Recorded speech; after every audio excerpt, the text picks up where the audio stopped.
সূরা আল ফালাক। বিসমিল্লাহির রহমানির রহিম।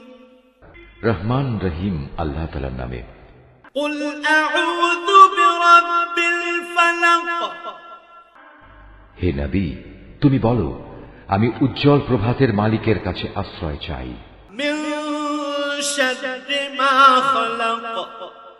আশ্রয় চাই তার সৃষ্টি করা প্রতিটি জিনিসের অনিষ্ট থেকে। ওয়া মিন শাররি গাসিকিন ইযা ওয়াকাব। আমি আশ্রয় চাই রাতের অন্ধকারে সংঘটিত অনিষ্ট থেকে, বিশেষ করে যখন রাত তার অন্ধকার বিছিয়ে দেয়। ওয়া মিন শাররিন নাফাসাতি ফিল উকাদ। আমি আশ্রয় চাই গিরায় ফুঁক দিয়ে জাদু টোনাকারিনীদের অনিষ্ট থেকে।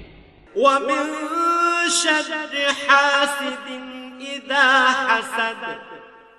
হিংসুক ব্যক্তির সব ধরনের হিংসার অনিষ্ট থেকেও আমি তোমার আশ্রয় চাই। হিংসুক ব্যক্তি থেকেও যখন সে তার হিংসায় জ্বলে ওঠে।